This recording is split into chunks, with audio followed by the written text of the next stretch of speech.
دیکھیں، دنیا میں دو نظریات ہیں، ایک مذہب کو ماننے والے اور ایک مذہب کو نہیں ماننے والے۔ گورا جو ہے وہ کنفیوز نہیں ہے، وہ مذہب کو نہیں مانتا، لہذا اس کا ایک خاص لائف اسٹائل ہے، وہ اسی لائف اسٹائل کو فالو کرتا ہے۔ ایسا ہی ہے نا؟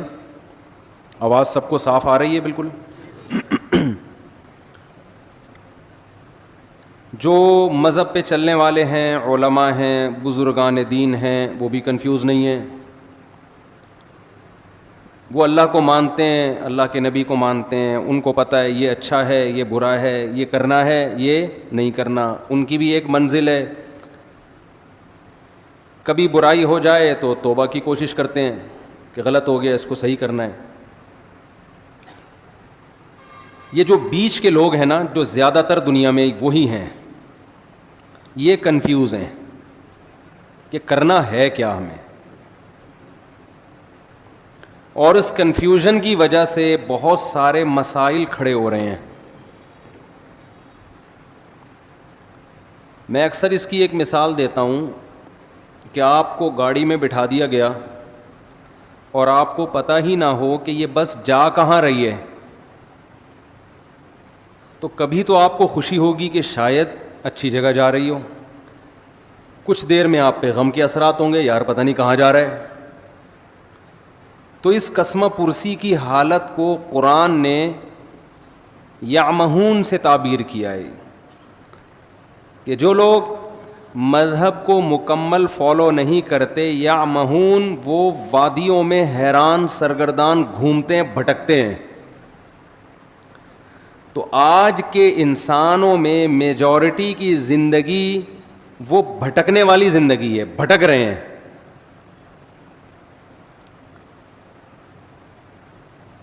مجھے آپ ایک بات بتاؤ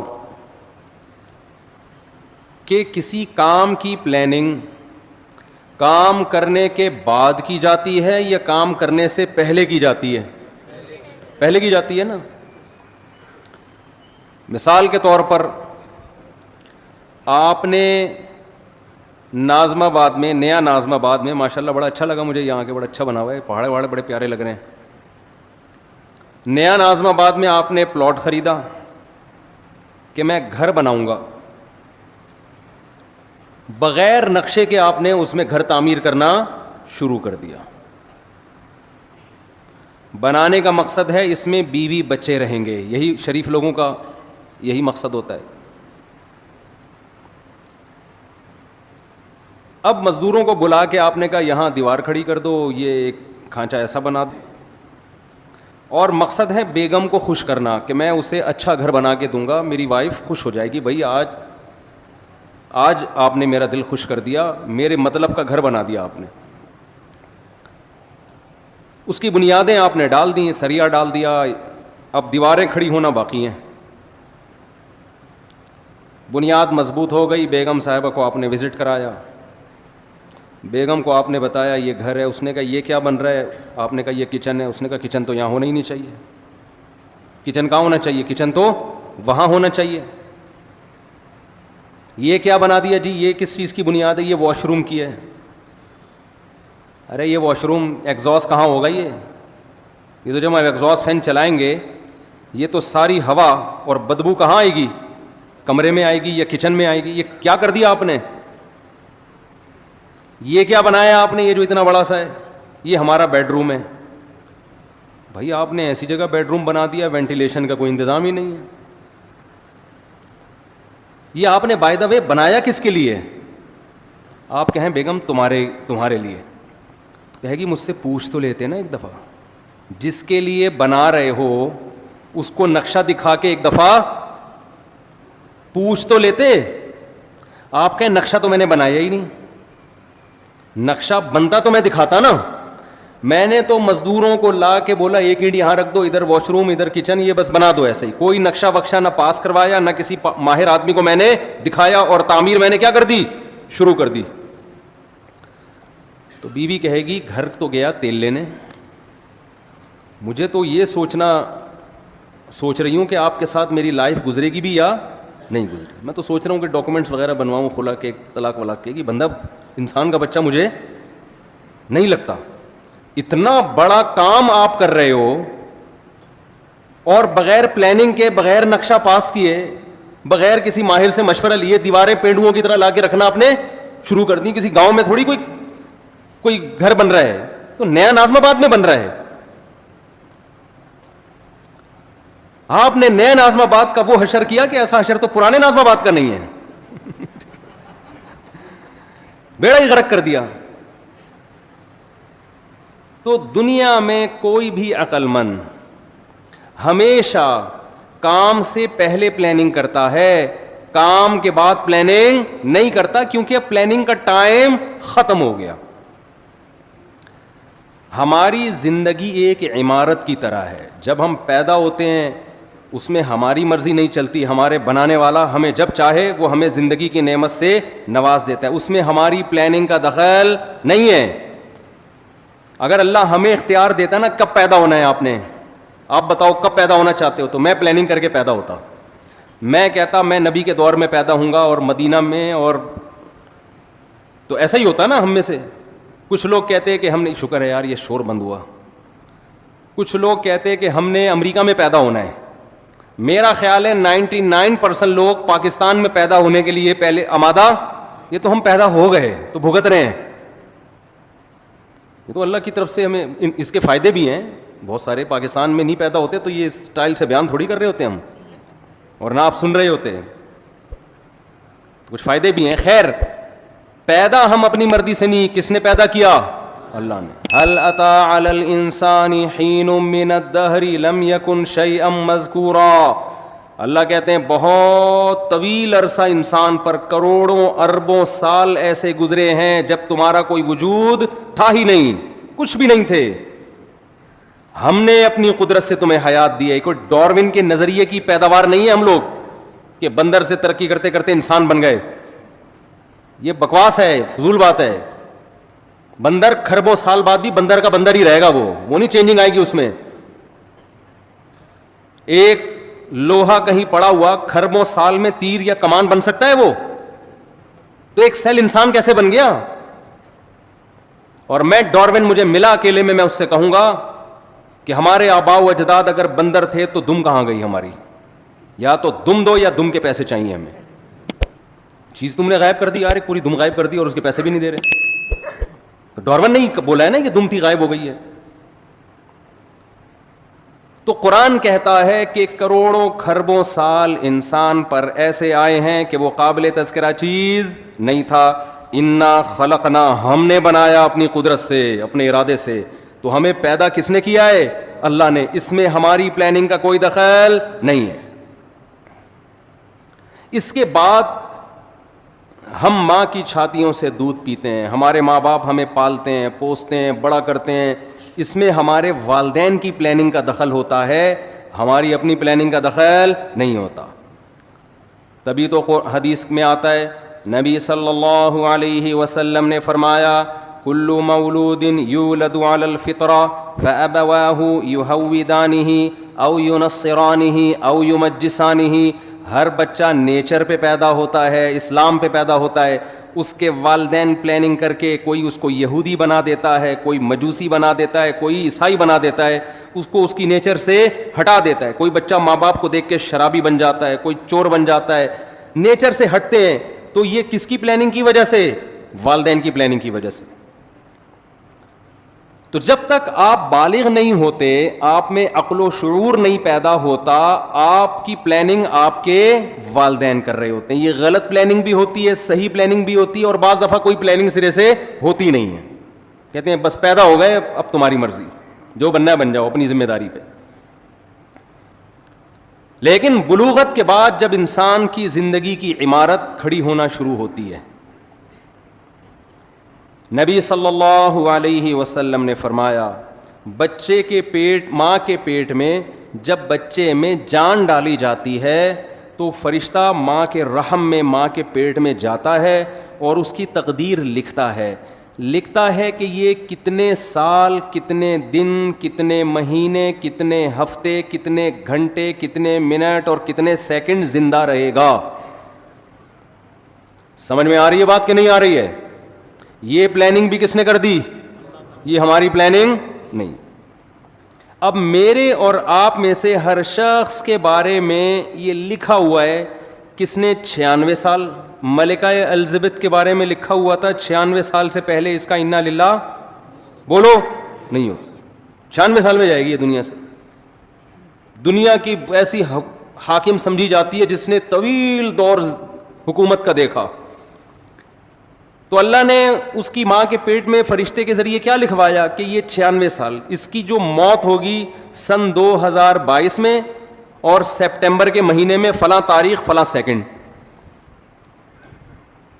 مائیکل جیکسن کے بارے میں لکھ دیا تھا کہ ان کے ارادے تو 100 سال سے زیادہ زندہ رہنے کے ہوں گے. یہ جراثیم سے ایسے بچیں گے جیسے ہماری حکومت کرپشن سے بچتی ہے. معذرت کے ساتھ الٹا ہو گیا. یعنی یہ جراثیم سے مائیکل جیکسن نے جتنا زندہ رہنے کی کوشش کی ہے نا, ایڑی چوٹی کا زور لگایا ہے, اتنا زور آج کل دنیا میں کوئی لگا سکتا نہیں ہے, اور نہ کسی کے پاس اتنے وسائل ہوتے ہیں. دیکھو میں اور آپ بھی زندہ رہنے کی کوشش کرتے ہیں. ہم کیا کر لیں گے؟ صبح تھوڑا سا جاگنگ کر لیں گے, کولیسٹرول لیول لپڈ پروفائل کا ٹیسٹ کروا لیں گے, بھائی اتنا کولیسٹرول ہے, ہارٹ بیٹ تھوڑی چیک کروا لیں گے. اس سے زیادہ تھوڑی کوشش. کھائیں گے تو وہی پراٹھے, وہی انڈے پراٹھے پھوڑیں گے, وہی گھی چربی اور وہی سب اوٹ پٹانگ چیزیں, گٹکے, پان, تمباکو, سگریٹ. مرنے لگیں گے, تھوڑا چیک اپ کرائیں گے ڈاکٹر صاحب. اس سے زیادہ کوئی کوشش کرتا ہے ہم میں؟ لیکن مائیکل جیکسن نے جو کوشش کی تھی نا زندہ رہنے کی, وہ میں اور آپ کی سوچ جہاں ختم ہوتی ہے نا, مائیکل جیکسن کی زندہ رہنے کی خواہش وہاں سے شروع ہوتی تھی. انسان کے آرگن خراب ہونے کا خطرہ ہوتا ہے نا, کڈنی فیل ہونے کا خطرہ. اس نے کیا کیا تھا, کڈنی پہلے سے بک کرایا ہوا تھا. مثال کے طور پر ان کا کوئی 70 بھائی ہوں گے انگریزوں کے, فرض کرو انگریزوں کے کوئی 70 بھائی ہوں گے. اس نے 70 بھائی سے ایگریمنٹ کیا کہ اگر میرا کڈنی خراب ہوا تو فوراً آپ کو اپنا کڈنی مجھے ڈونیٹ کرنا ہے. اس کے منتھلی اتنے پیسے آپ کے اکاؤنٹ میں, لاکھوں روپے. کڈنی کو اس نے سیو کیا کہ اگر میرا اول تو کڈنی خراب نہیں ہونے دے رہا, گردہ خراب نہیں ہونے دے رہا, لیکن یہ بھی کہ اگر میرا گردہ خراب ہوا تو یہ وسیم کی ذمہ داری ہے کہ وہ اپنا گردہ مجھے دے گا. وسیم بھائی بھی لاکھوں روپے مہینے کے کھا رہے ہیں کہ اس امید پہ کہ انشاءاللہ اس کا گردہ خراب ہونے والا نہیں ہے. وہ گھنے بن کے پھوڑ رہے ہیں. اگر وہ سچی مچی کے وسیم ہوتے ہیں نا, ہمارے والے 70 بھائی وسیم بھائی, یہ کردار ہیں, کریکٹر ہیں. کوئی وسیم بھائی بیٹھے ہو تو پیشگی معذرت, یہ تو کریکٹر ہے نا. نارمل نام تو یہی ہوتے ہیں نا, 70, وسیم, عدنان, سمی, اس طرح کے نام ہوتے ہیں لوگوں کے. تو وہ مائیکل جیکسن نے زندہ رہنے کی لالچ میں ایڑی چوٹی کا زور لگا لیا. وہ ہاتھوں میں گلوز پہنتا تھا کہ اگر میں کسی سے ہینڈ شیک کروں گا تو کسی کے جرم میرے ہاتھ میں منتقل نہ ہو جائے. ہم تو کورونا میں احتیاط نہیں کر رہے تھے, بغیر کورونا کے اتنی احتیاط کر رہا تھا وہ. لیکن اسے یہ معلوم نہیں تھا کہ مائیکل جیکسن جب اپنی ماں کے پیٹ میں تھا تو فرشتے نے لکھ دیا تھا کہ اس کا ایک بہت بڑا پروگرام ہونے والا ہوگا جس میں اس کی کروڑوں روپے کی ارننگ ہونے کی امید ہوگی, کروڑوں روپے کے ٹکٹ فروغ ہوں گے. اس سے بہتر پروگرام اس کا اس سے پہلے کبھی نہیں ہوا ہوگا, اور یہ بڑی امیدوں میں ہوگا کہ اب میرا پروگرام آنے والا ہے. اس کے لیے پریکٹس کر رہا ہوگا, اس کے لیے جشن منایا جا رہا ہوگا, اور ایک دن یہ اسی امید پہ رات کو سوئے گا. اس کی عمر ہوگی 50 سال, اور صبح پولیس بھی اس کو اٹھائے گی تو پولیس سے بھی یہ نہیں اٹھے گا. ظاہر ہے آپ کو پتہ ہے جب پولیس اٹھائے اور بندہ نہ اٹھے یہ ممکن ہے, یہ جبھی ممکن ہے جب بندہ مر چکا ہو, ورنہ پولیس تو اچھوں کو اٹھا لیتی ہے. تو ایسا سویا مائیکل جیکسن 50 سال کی عمر میں کہ ہمارے یہاں گٹکے کھا کے لوگ 60 کراس کر لیتے ہیں, یہ نا جراثیم کو گلے لگا کے بھی 60-70 نکال لیتے ہیں. کولیسٹرول کو لے کے چل رہے ہوتے ہیں, کڈنی دونوں فیل ہو چکے ہیں, چل رہے ہیں. میں تو دیکھتا ہوں نا کینسر کے مریض 15-20 سال سے گھسیٹ رہے ہیں, جو صحیح بندہ ہو رہا ہے وہ مر رہا ہوتا ہے. تو مائیکل جیکسن حیران ہو گیا کہ یار جو گٹکے کھا رہا ہے, جو چرس پی رہا ہے, جو ہیروئن پی رہا ہے, وہ کمبخت نہیں مرا, اور میں نے اتنا صحت کا خیال کیا اور 50 سال میں سویا ہوں, کوئی موت کا چانس نہیں تھا. ڈاکٹروں کی پوری ٹیم ہر وقت اس کے ساتھ رہتی تھی. اگر مائیکل جیکسن کو کبھی چھینک آتی تھی نا تو اس کے ذمہ دار ڈاکٹر تھے کہ چھینک آئی کیوں. ہمیں چھینک آتی ہے تو کوئی ذمہ دار ہوتا ہے؟ بولو. چھینکتے رہو, گورنمنٹ کہتی ہے اپنے خرچے پہ جتنا چھینکنا ہے جراثیم پھیلاؤ, آپ چھینکو, منہ پہ جا کے چھینکو لوگوں. ہمارے ہاں بلغم کے تھپیڑے دیکھو نا آپ وضو خانوں میں, کیسے ایک دوسرے کے منہ پہ خا خا کر رہے ہوتے ہیں اور کیا کچھ ہو رہا ہوتا ہے. مائیکل جیکسن کو چھینکنے کی گورنمنٹ کی طرف سے, مائیکل جیکسن کے جو ڈاکٹر تھے, تو مائیکل جیکسن کو چھینک آئے تو ذمہ دار کون تھے؟ ڈاکٹر. کی چھینک آئی کیوں؟ آپ کو میں ہر مہینے اتنا پیسہ دے رہا ہوں, کوئی جراثیم میری ناک میں گیا کیسے؟ ڈاکٹروں کا پینل اس وقت بھی اس کے پاس موجود تھا. لیکن موت کے جو فرشتہ تھا نا, جو اللہ نے اس کی ماں کے پیٹ میں بھیجا تھا, اس نے لکھ دیا تھا کہ 50 سال میں اس کا انا للہ بولو ہو جائے. ایسا سویا کہ اس کا قصہ تمام, ایسا قصہ تمام ہوا. تو جو میں اصل بات عرض کر رہا تھا, جلدی سے اس کی طرف آتا ہوں. دیکھو ہم پیدا کب ہوتے ہیں, یہ کس کی پلاننگ ہے؟ اللہ کی. ہماری موت کس کی پلاننگ سے ہے؟ اللہ کی. یہ بیچ کا ٹائم اللہ نے ہمیں دیا ہے. اس میں اللہ نے حکم دیا کہ بالغ ہونے کے بعد سے لے کر موت تک کا جو تمہیں ٹائم دیا ہے نا, اس کی پلاننگ کس نے کرنی ہے؟ ہم نے کرنی ہے. بہت مشکل ہے بات سمجھانا. اس کی پلاننگ کس نے کرنی ہے؟ بولو, ہم نے کرنی ہے. یہ اگر آپ لائف بغیر پلاننگ کے گزارنا شروع کر دو تو آپ کی مثال ایسے ہوگی جیسے کسی شخص نے نیو ناظم آباد میں گھر لیا اور بغیر پلاننگ کے اس کو بنانا شروع کر دیا. بعد میں پچھتا رہا ہے کہ جہاں واش روم بنانا تھا وہاں میں نے کچن بنا دیا, اور جہاں کچن بنانا تھا وہاں میں نے واش روم بنا دیا, اور اب اس میں چینجنگ نہیں ہو سکتی. آپ کی لائف اگر بغیر پلاننگ کے گزرے گی تو وہ برباد ہونے کے علاوہ آپ کو کچھ بھی حاصل نہیں ہوگا, اور اب یہ چینج نہیں ہو سکے گی, کیونکہ جو ٹائم گزر گیا بغیر پلاننگ کے وہ ٹائم آپ کو واپس نہیں مل سکتا. تو پہلا تو یہ عزم کریں, جو ٹائم برباد ہونا تھا ہو گیا, وہ تو واپس نہیں آ سکتا نا. مثال کے طور پر اس نے بنا دیا, یہ کچن کی جگہ پہ بنا دیا واش روم کی جگہ کچن میں بنا دیا. بیگم سے کہے گا بیگم میرا پیسہ برباد ہو گیا, میرے پاس مزید پیسے نہیں ہیں, اب جو میں آئندہ جو کچھ کروں گا نا وہ پلاننگ سے کروں گا. اب اس کچن کو برداشت کر لو, واش روم کی جگہ آ گیا, یہ برداشت کر لو, اور میرے پاس اس کے علاوہ آپشن نہیں ہے. لیکن آپ نے کیا کیا, اب جو غلط ہونا تھا ہو گیا, اس کے بعد بھی اب غلط کرتے چلے جا رہے ہیں. اب آپ کیا کر رہے ہیں کہ جو ایگزاسٹ لگا رہے ہیں ایسی جگہ جہاں کمرے کو آپ کے روم کی طرف ہوا آتی ہو. بھائی اب پلاننگ کا تقاضا یہ ہے کہ ایگزاسٹ لگاؤ ہی نہیں آپ, یا کچھ بھی کرو, لیکن یہ نہیں ہو سکتا. تو جو زندگی میری اور آپ کی بغیر پلاننگ کے گزر گئی, اس پہ تو ہمارے پاس توبہ استغفار کے علاوہ اب کوئی راستہ نہیں ہے. آپ کہہ سکتے ہیں کہ مفتی صاحب آپ کو کس نے کہا کہ ہم نے زندگی پلاننگ کے بغیر گزاری ہے؟ ہم تو ماشاءاللہ اچھے گھرانے کے تھے, جب ہم بالغ ہوئے تو ہمارے والدین نے پلاننگ کی, اس بچے کو ہم نے ڈاکٹر بنانا ہے, اس بچے کو ہم نے انجینئر بنانا ہے, اس بچے کو ہم نے پائلٹ بنانا ہے, اس بچے کو ہم نے بزنس مین بنانا ہے, اس بچے کو ہم نے یہ بنانا ہے, اور الحمدللہ آج ہم وہ بن چکے ہیں. اول تو 99% لوگ ایسے بھی نہیں ہیں ہمارے معاشرے میں, 1% ایسے ہوں گے جن کے والدین نے پلاننگ کی اور انہوں نے بھی پلاننگ کر کے کچھ بن گئے. وہ 99% تو ایسے ہی چل رہے ہیں. تو خوب سمجھ لو, پلاننگ کا مطلب صرف پلاننگ نہیں ہے. کامیاب پلاننگ یہ ہوتی ہے کہ آپ کوئی بھی تعمیر کھڑی کر رہے ہیں تو اس کا مقصد پہلے آپ سامنے رکھتے ہیں, اس پرپس کو دیکھ کے جب آپ نقشہ بناتے ہیں اس نقشے کو پلاننگ کہا جائے گا.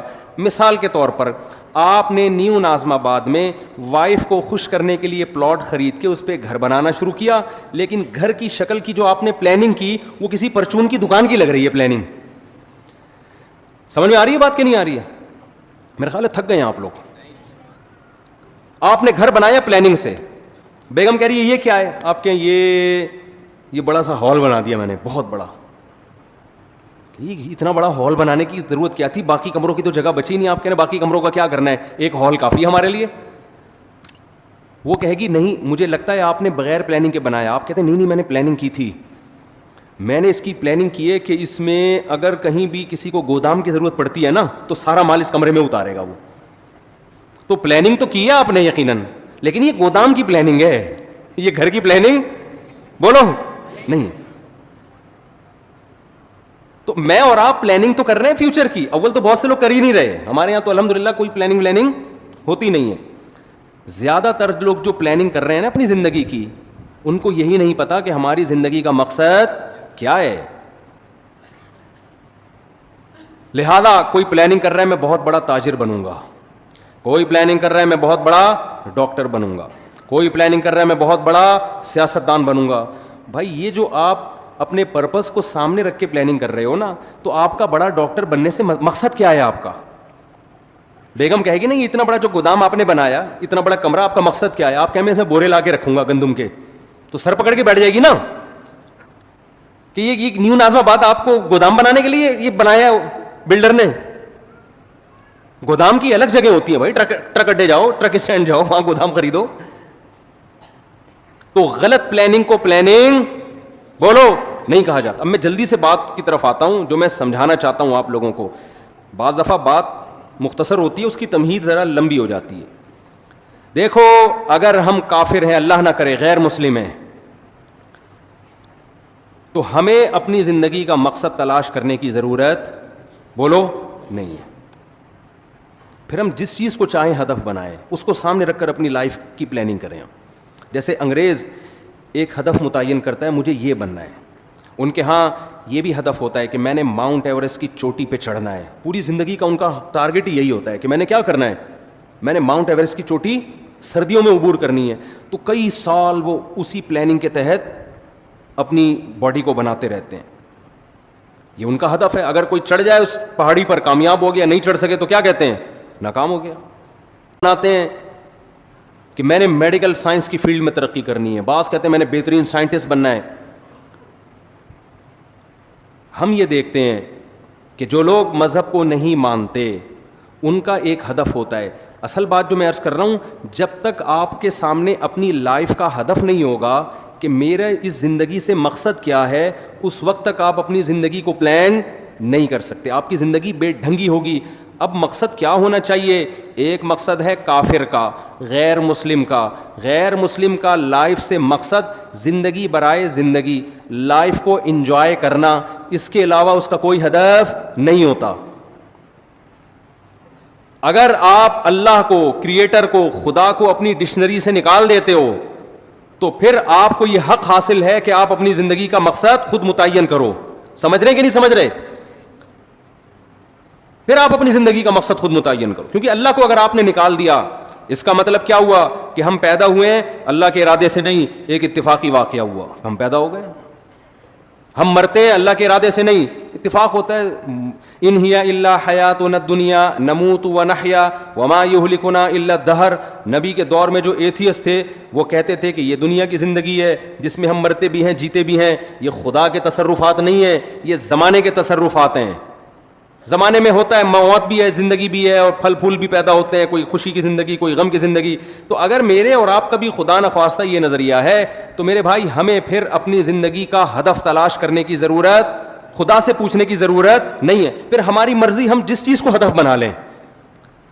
کیا خیال ہے, غلط تو نہیں کہہ رہا میں؟ پھر ہماری مرضی, پھر میں خود فیصلہ کروں گا میں نے کیا بننا ہے. پھر میری مرضی, میں کہوں یار میں نے ڈاکٹر بننا ہے, میں نے انجینئر بننا ہے, میں نے سائنٹسٹ بننا ہے, میں نے یہ بننا ہے, میں نے وہ بننا ہے, میں نے کچھ بھی نہیں بننا, میں نے ویسے انجوائے کرنا ہے لائف کو. بعض لوگوں کا یہ ہوتا ہے کچھ بھی نہیں بننا, انجوائے کرنا ہے بس. وہ میں ایک چٹکلا اکثر سناتا ہوں نا, آپ لوگ نئے نازم آباد کے نئے لوگ ہیں. وہ ایک نوجوان جو ہے سمندر کے کنارے لیٹا ہوا اور سگریٹ کے کش لے رہا ہے. ایک بوڑھے میاں گئے, ذرا اسپیڈ میں سنا دیتا ہوں کیونکہ کئی دفعہ لوگ سن چکے ہیں. تو ایک بوڑھے میاں گئے اس نوجوان کو سمجھانے لگے, بیٹا تم اپنا ٹائم ویسٹ کر رہے ہو, کچھ کر کیوں نہیں لیتے؟ اس نے کہا انکل کیا کروں؟ بیٹا میٹرک کر لو. اس نے کہا 10 سال لگیں گے میٹرک میں. پھر کیا کروں؟ بیٹا پھر انٹر کر لینا 2 سال میں. 12 سال ہو گئے جی انکل, پھر کیا کروں؟ پھر بیٹا بی اے کر لینا. اچھا جی بی اے بھی کر لیا, پھر کیا؟ پھر بیٹا ماسٹر کر لینا. انکل 16 سال ہو گئے ماسٹر کر لیا, پھر کیا کروں؟ بیٹا پی ایچ ڈی کر لینا. انکل 18 سال ہو گئے پی ایچ ڈی کر کے کیا کروں گا؟ انکل نے کہا بیٹا پھر تمہیں اچھی جاب ملے گی, پیسے کمانا. انکل پھر کیا کروں؟ بیٹا پھر شادی کرنا, اچھے خاندان میں شادی ہوگی. انکل پھر کیا ہوگا؟ پھر تمہاری اولاد ہوگی. انکل پھر کیا ہوگا؟ وہ نوجوان تجسس میں نا کہ اینڈ کیا ہوگا اس کا. اچھا انکل بچے بھی ہو گئے, اب کیا ہوگا؟ کہہ رہے ہیں لائف کو انجوائے کرنا, مزے اڑانا. تو پھر ابھی کیا کر رہا ہوں میں؟ مزے ہی تو اڑا رہا ہوں. تو بعض لوگوں کا مقصد نہ ڈاکٹر بننا, نہ انجینئر بننا, نہ پائلٹ بننا, ان کا مقصد کیا ہے؟ لائف کو انجوائے کرنا. تو وہ بھی ایک مقصد ہے بھائی. وہ کہہ رہے ہیں بھائی لائف کو ہم انجوائے کرنے کے لیے آئے, انٹرٹینمنٹ.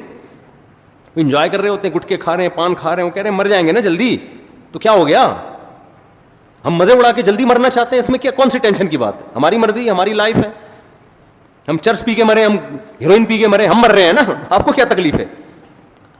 یہ غیر مسلموں کی قسمیں بتا رہا ہوں میں آپ کو.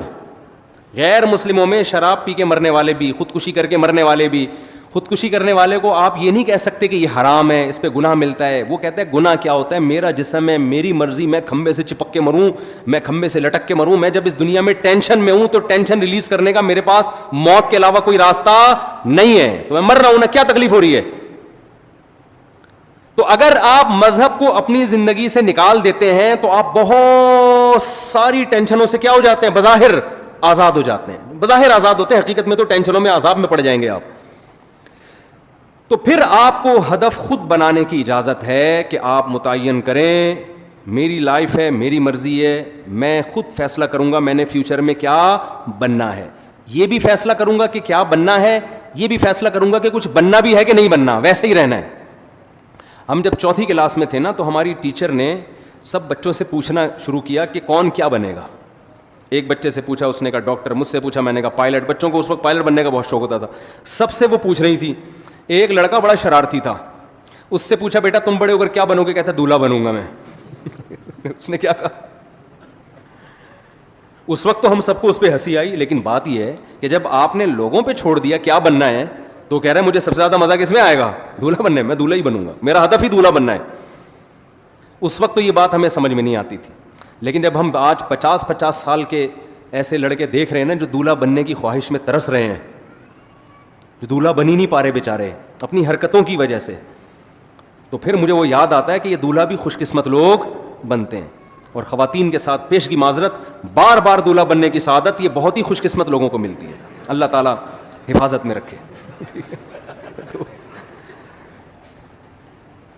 تو اب مجھے ایک بات بتاؤ کہ یا تو آپ ادھر ہو جاؤ انگریز کی طرف, ان کا ہدف وہ خود متعین کرتے ہیں, لیکن جو خدا کو ماننے والے ہیں, دیکھیں قرآن بہت ساری اہل ایمان کی جو علامت بیان کرتا ہے نا, اس میں بار بار یہ کہتا ہے کہ یہ علامتیں ان میں پائی جاتی ہیں جو اللہ پر اور آخرت کے دن پر ایمان رکھتے ہیں. ہمیں شروع میں یہ چیزیں سمجھ میں نہیں آتی تھیں, لیکن اب جب کمپیئر کر رہے ہیں نا دنیا کی قوموں سے, تو قرآن بار بار کہہ رہے ہیں جو اللہ کو مانتے ہیں وہ زنا نہیں کرتے, جو اللہ کو مانتے ہیں وہ رشتہ داری کو توڑتے نہیں ہیں. آج ہمیں گورے نظر آتے ہیں رشتہ داری توڑتے ہوئے, آج ہمیں گورے نظر آتے ہیں زنا کرتے ہوئے. جو اللہ کو مانتے ہیں وہ شراب نہیں پیتے, جو اللہ کو مانتے ہیں وہ سود نہیں کھاتے, جو اللہ کو مانتے ہیں وہ نماز پڑھتے ہیں. آپ کو گوروں میں 20 خوبیاں نظر آئیں گی. ہر بات شروع کرنے سے پہلے 20 دفعہ تھینک یو, بات ختم کرنے کے بعد 20 دفعہ تھینک یو. بہت ساری خوبیاں ہیں. نماز پڑھتے ہوئے وہ نظر نہیں آئیں گے, رشتوں کو جوڑتے ہوئے وہ نظر نہیں آئیں گے. وہ تو باپ جیسا قریب ترین رشتہ بڑھاپے میں اس کا اولڈ ہاؤس میں گزرتا ہے اس کا. تو قرآن نے بڑا فرق کیا ہے ماننے والے اور نہ ماننے والے. تو پہلا تو آپ فیصلہ کرو کہ ہم ماننے والوں میں ہیں یا نہ ماننے والوں میں. ہم اگر ماننے والوں میں ہیں تو آپ کو اپنا زندگی کا ٹارگٹ خود متعین کرنے کی اجازت نہیں ہے. پھر یہ خدا نے جو بتایا اس پہ, اس پرپس پہ آپ کو کام کرنا پڑے گا جو اللہ نے بتایا ہے. تو پہلے تو یہ کلیئر کریں. دیکھو بات کہاں سے شروع ہوتی ہے, جلدی جلدی سمیٹتا ہوں, یہ ٹاپک میں بار بار ریپیٹ کرتا ہوں لیکن ضرورت ہے لوگوں کی. ایک فیصلہ کرو, ہمیں کسی نے بنایا ہے یا ہم خود سے بنے ہیں.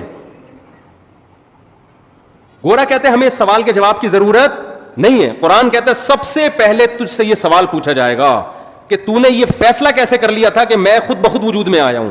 یہ فیصلہ تو نے کیسے کر لیا تھا. اللہ نے ہمیں آزاد نہیں چھوڑا, ہمیں اپنے رب کے وجود پر, اس کی توحید پر ایمان لانا پڑے گا. یہ آپشنل نہیں ہے. اگر نہیں ایمان لائے, اللہ کہتے ہیں ہمیشہ کے لیے جہنم کی آگ اور اس کے ایندھن بنا دوں گا میں تمہیں. اللہ کے لیے سب سے امپورٹنٹ سوال اور سب سے امپورٹنٹ نظریہ ہماری زندگی میں یہ ہے کہ ہم اس کے وجود کو تسلیم کرتے ہیں یا نہیں کرتے. یہ سوال سائنسدانوں کے لیے اہم نہیں ہے, یہ سوال ڈاکٹروں کے لیے اہم نہیں ہے, یہ سوال گوروں کے لیے اہم نہیں ہے. دیکھیں کچھ سوال کسی کے لیے اہم ہوتے ہیں, کسی کے لیے امپورٹنٹ نہیں ہوتے. مثال کے طور پر آپ جس گھر میں رہتے ہو, آپ کی بیوی کے لیے سب سے امپورٹنٹ چیز کیا ہے کہ اس کا شوہر اس بیوی کو بیوی سمجھتا بھی ہے کہ نہیں سمجھتا. آپ محلے والوں کے حقوق